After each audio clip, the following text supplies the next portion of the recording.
bring the word to us this morning. Thanks, Daniel. Thanks, Dad. Good morning. Riverstone, it's Sydney, which is the big city, though we are on the western edge of the city. So Riverstone was an old country town. Our building is 140 years old, so it's been around for a little while.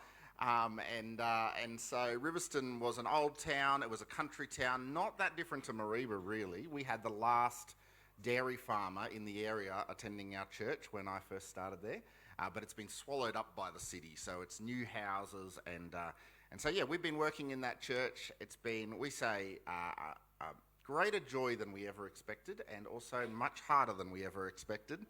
But we started the family service there with 15 people when we started, and next year we're moving out of our building because we have 150 people and we can't fit in the car park anymore, and so it's been a great joy.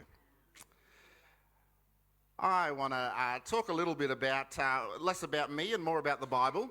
And to kick us off, we're going to see if this video works. Here's a video. If you watched a movie in the 90s, you might recognise this. Is this going to work?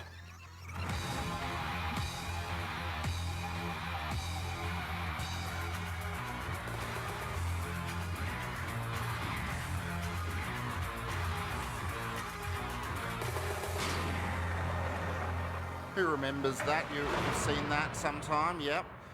The great bit of trivia about that little clip is that movie, that clip was actually pirated itself. And so the bit of trivia is that at a movie festival, a guy made that video at the movie festival, and then it was taken and used without his permission for a long time. So every time you saw that piracy as a crime, it really was, they were committing that crime right in front of you. There's question over whether the video was pirated, but definitely the soundtrack was never paid for. And so that soundtrack that you recognise, that was a stolen soundtrack. And we would say, there's some nice vindication, right? When you hear that and you go, how dare they? That's terrible. They're telling us piracy is a crime, and we hate to see things copied. I think that video used to say things like, you wouldn't steal a car. And we go, that's right. But if my 3D printer was big enough and I could download and print it, I probably would do that.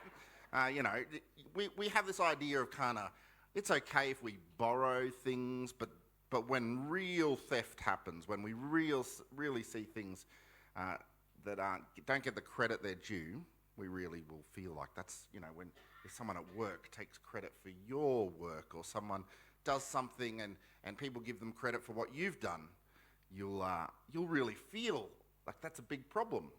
And here's the problem, that we do it all the time with God. All the time.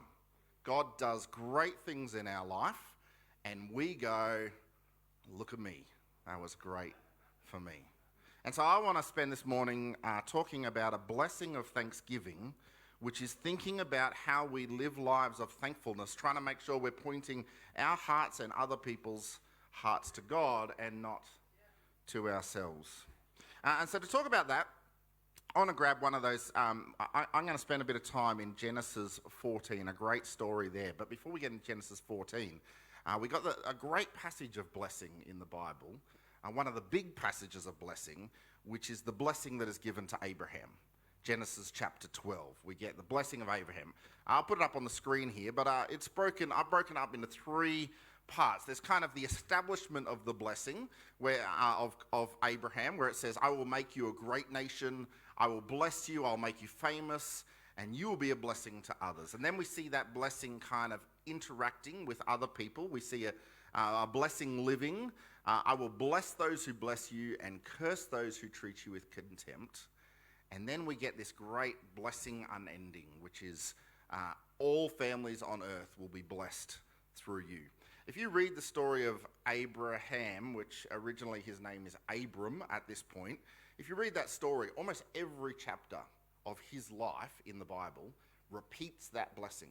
Almost every time. I think there's only one chapter of the life of Abraham that doesn't repeat that blessing.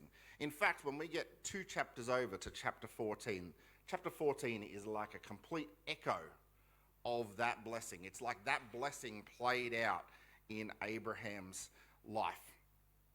We'll jump into the end of Genesis 14. I'll tell you more. We'll look at more of the passage there. Let me give you a brief introduction to Genesis 14, because there's a whole lot of political things. It's like at the start of a Star Wars movie, that the text rolls and it gives you the update on the politics.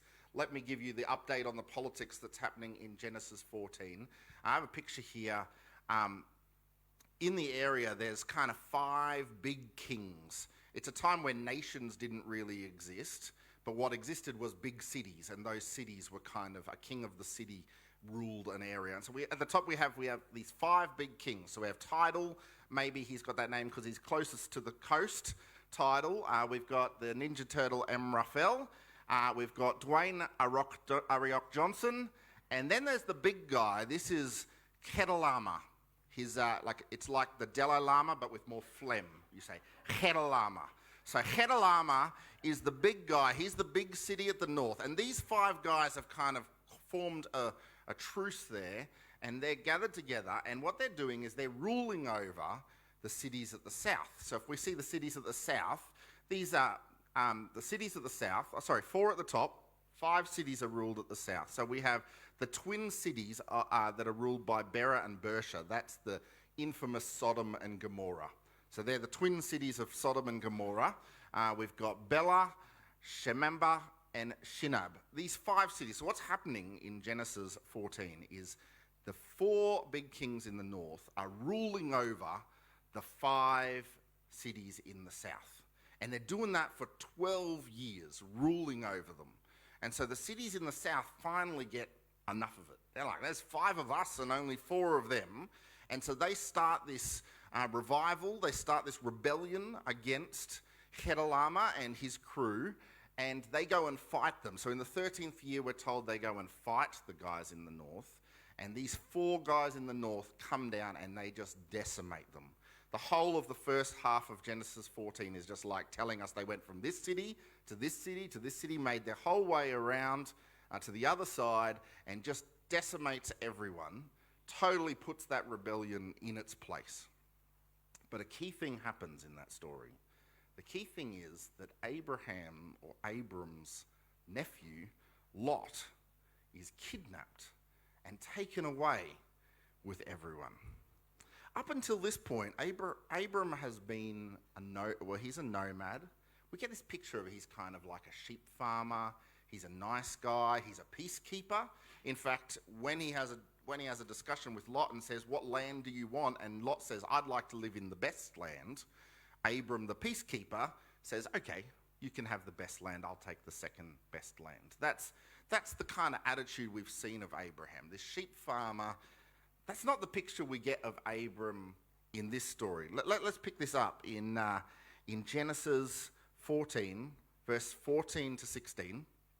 When Abram heard that his nephew Lot had been captured, listen to this. It says, he mobilized the 318 trained men who had been born into his household. If you've thought Abram is just like a little sheep farmer, a little tent, and it's just him and his couple of family members, that's not what's going on here. Abram has 318 trained men. If you grew up singing the song Father Abraham, anyone sing the song, had many sons? It turns out you should have been singing, he has 300 Spartan soldiers. That's how the song probably should have gone, because that's what's happening in this story.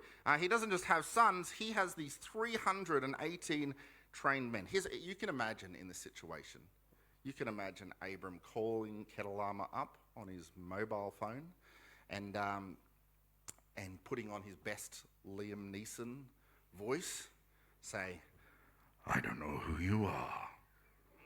I don't know what you want.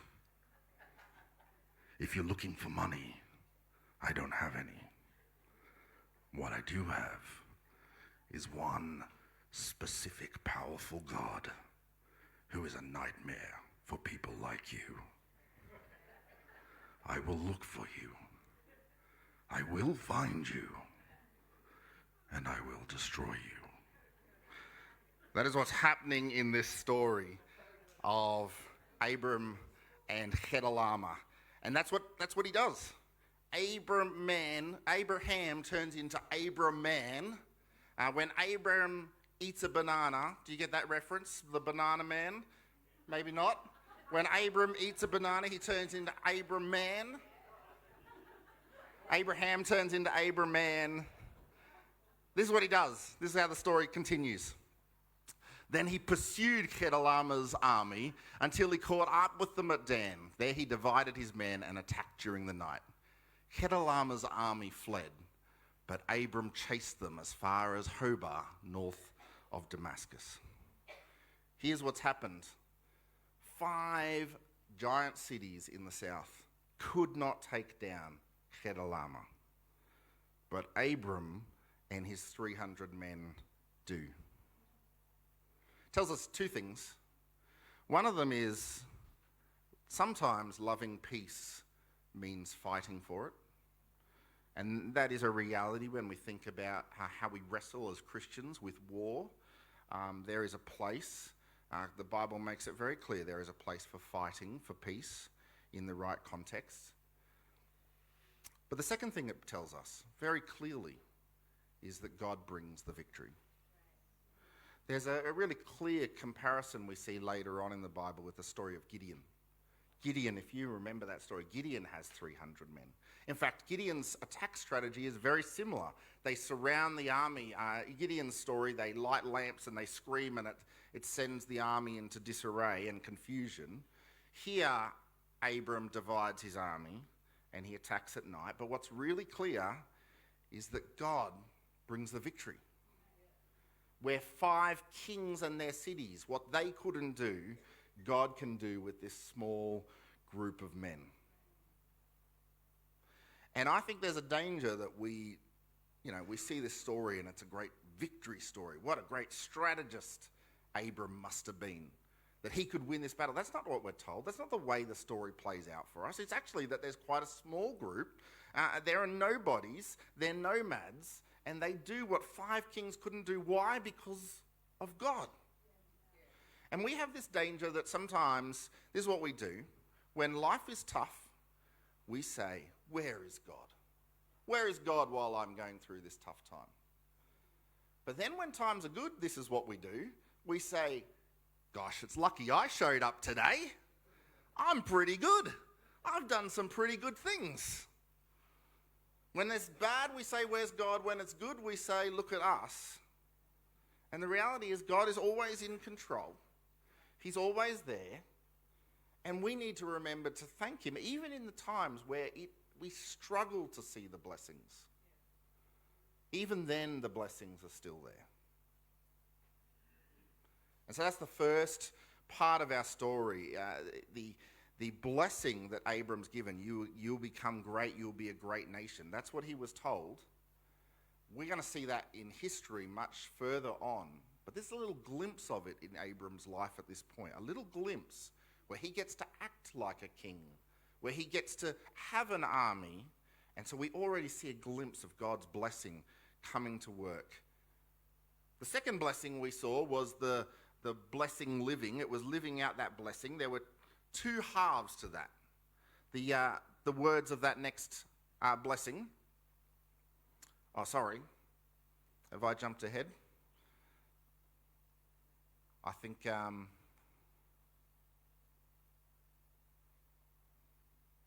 I think I've just put a slide in the wrong place. Anyway, the slide where we have the 2 parts of the blessings. The first one is you'll be a great nation. The second one is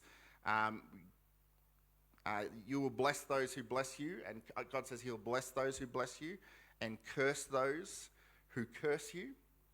That's the second part of the blessing. We see these same 2 halves, the blessing and the cursing, happening in this same story. And we see it in terms of 2 kings. This is what we're told, verse 17. This was the slide that was on the screen there. After Abram returned from his victory over Chedorlaomer and all his armies, these 2 kings come out. We get the king of Sodom, went out to meet him in the valley of Sheva, and we get Melchizedek, the king of Salem, a priest of God Most High. These 2 kings We get one doesn't even get a name, which I think tells us something. He was named earlier. Now that either means that King Bela of Sodom has died in the battle, and this is another king. Maybe we don't ever hear about the king of Sodom's name again in the Bible, or the author is trying to point us to the significance of these two people. One of them, Melchizedek, gets his name. The other one is just called the king. Melchizedek is an incredibly unique character in the Bible. This is the only place he shows up, and yet his name is mentioned a number of times. There's a number of things that stand out to us for the king of the king of Salem, Melchizedek. First one is Salem is most likely, though it doesn't exist yet, but it's most likely Jerusalem. That's most likely where Salem was. So incredibly unique thing, knowing, you know where things are heading. Jerusalem doesn't exist, but here comes this guy out of the blue from that same part of the world. He comes, we're told he's a king, and we're told he's a priest. That doesn't happen. That's not a thing in the Bible. Even King David, who we're told is a man after God's own heart, has priests. He is not the priest. The judges are the closest thing to a king and priest in the Bible, where they do both kingly jobs, battles, and priestly jobs, restoring people to God. But this is significant. Here's a guy who comes out of nowhere from an area that we know will become Jerusalem. He's king and he's priest of the God Most High. He's priest of Abraham's God in a land where they don't worship Abraham's God. They don't worship the one true God. There's something even more incredible about Melchizedek. It's in the next line. It's what he does. It says, Melchizedek brought Abram some bread and some wine. Now, we've already had our communion, our talk for that. I'm not going to spend much time on it, but isn't it interesting? Here in the Bible, long before Jesus, we get this little glimpse of bread and wine. And then he gives him a blessing. This is the blessing. He says, blessed be Abraham by God Most High. See what's happening there? His blessing is coming from God. God is doing the blessing. He recognizes who God is. He's the creator of heaven and earth in a land where people worship creation. They worship harvest, and they worship the sun, and they worship the moon. Melchizedek points them to the one that is above all those, the true God, the creator, who defeated your armies for you. Melchizedek doesn't make the mistake of thinking Abraham is a great and mighty warrior. He doesn't show up and say, hey, Abram, you seem like a good guy to know because you're pretty good at battle. He says, isn't it amazing that God has done this work for you? And so Abram responds to that blessing with giving. Verse 20, the second half of verse 20, then Abram gave Melchizedek a tenth of all the goods he recovered. That shows us two things. One of them is that giving is a response of blessing. Not Abram is giving. He's not paying for a blessing. It's not that Abram has said, I'll give to God so that God can bless me. No, he is responding to God out of his blessing. So giving is a response to blessing. The second thing that's helpful for us to see here is how giving helps focus our eyes on God. Giving helps us not rely in the things that we have, but rely on what God has done. It gives God the glory for what we have. The spoils that we're talking about are the spoils of that war. It's the very thing that Abram only has because God gave him the victory. And so out of that blessing, he gives. That's the first half of this blessing. I will bless those who bless you. The second half is the one who treats you with contempt, I will curse. And we get this story of the king of Sodom. And we see a contrast between Melchizedek and the king of Sodom, where Melchizedek comes and blesses Abraham. This is the words that the king of Sodom says, remember, he was defeated and all his people were taken and all the loot was taken from him. What does he say when he finds Abram? He doesn't say, thanks for getting my people back, thanks for getting the loot back. He says, give me back my people, but you can keep all the goods that you have recovered. Now remember, they only are there because Abram got them back. But Abram doesn't want to have any part of that. And so he says in the next verse, I will not take so much as a single thread or sandal thong from what belongs to you.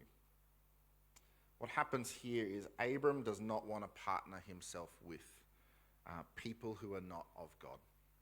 And it's a helpful reminder to us as we think about living out in the blessing of God, that we need to take care not to partner ourselves with people who are not of God. Now we want to be careful there because we're told to be in the world, and that means friends with people. You're running the Alpha course and you want to be connecting with people to invite them along to Alpha. We run Alpha in our church, and just a side note, let me say, I think Alpha is the best course of its kind in the world. If you haven't been to Alpha, you should go to Alpha. Doesn't matter how long you've been a Christian, you should go to Alpha. If you've got a friend in your life that has any questions about God, you should say to them, I'm going to Alpha, you should come.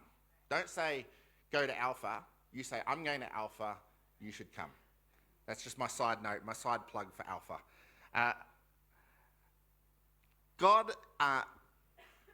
Sorry, I've lost my place.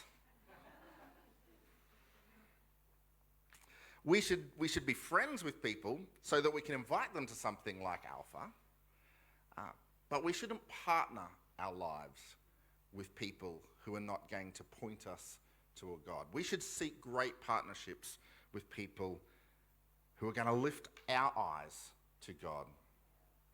That's why being at church every week is such a great thing. To build connections and community, to be in a community that together we point our hearts away from ourselves and point our hearts to God. That's the second part of the blessing. Blessing those who bless you, curse those who curse you. The third part, it's the blessing in eternity, the unending blessing. The words of this blessing to Abram is, all the families on earth will be blessed through you. This is Abram's true wealth. Of all the things he has, 300 plus soldiers and all the other wealth he has, the true wealth of the blessing of Abraham is this one thing, that there is going to be one who is going to come, who is going to bring transformation, impact history so much that in 2,000 years' time, we are talking about it on the other side of the planet. But not just impact history so much, the one is going to come that is going to impact eternity. That's the promise. This is an unending blessing. A few years ago, we bought our kids one of those comic book Bibles. There's a few around. We bought one, and as we were reading through it with our kids, we got to the story of Abram, and we got to the story of the blessings. And when we got to this part, this blessing was missed out. The blessing that I'll make you great and I'll make you a great nation, that was there. The blessing that I will bless you and I will bless those who bless you and I'll curse those who curse you, that was there. This one, all families on earth will be blessed through you, was just not there. And so the thing I did with that Bible is I threw it in the bin. Because a Bible that doesn't have this blessing has missed Jesus in the heart of the Old Testament. And it's worthless without Jesus. It's all pointing towards Jesus. This is the essential blessing. And we get this picture of it through Melchizedek. It's quite, like I said, he's an unusual guy. And other authors in the Bible pick up on Melchizedek. We're told things like there's no record of his death. And so there's kind of this image of whoever this guy is, he came out of nowhere, he came from Jerusalem, he's a king priest, but also we don't know where he went. He goes back and disappears. And so there's a picture, even though he's a human man, there's almost this, he's an illustration of an eternal being.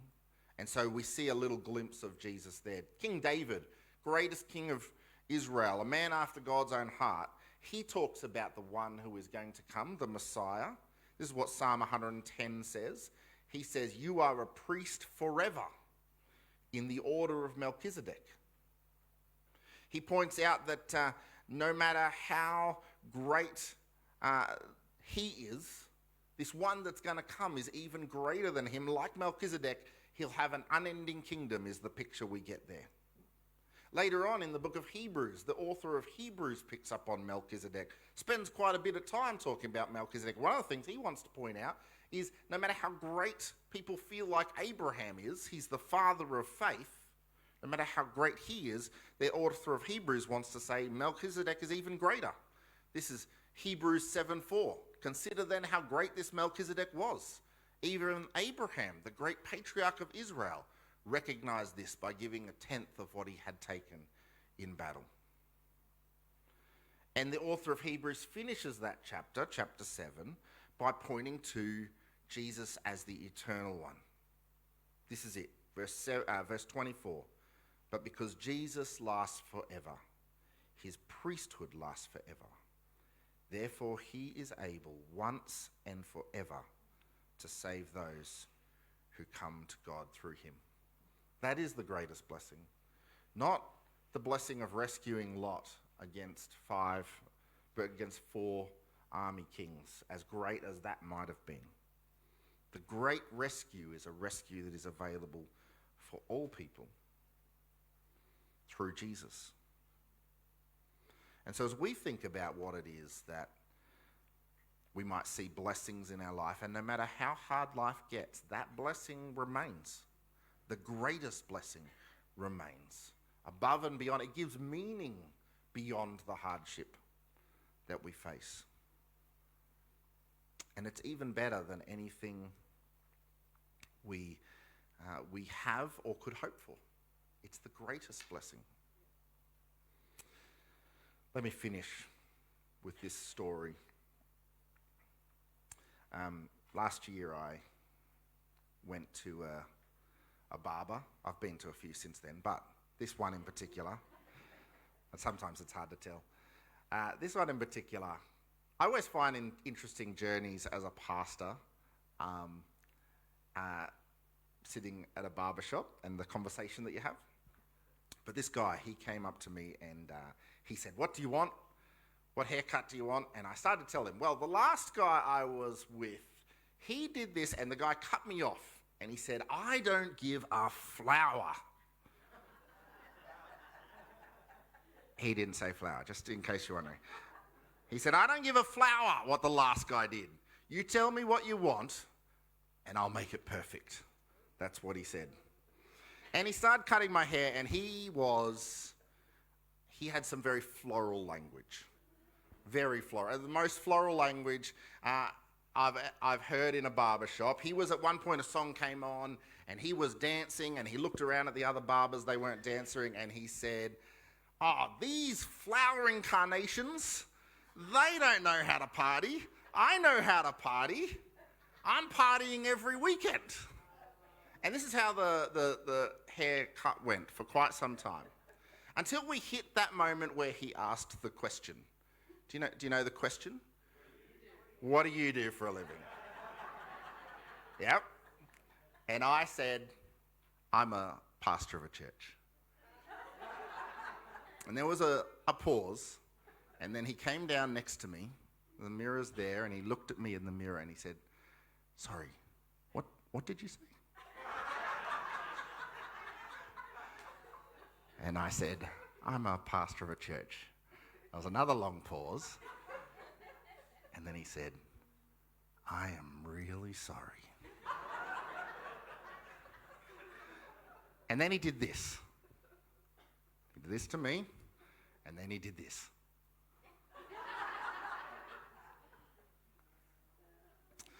It was an awkward haircut from then on. I'm sure he paid attention to detail on the haircut.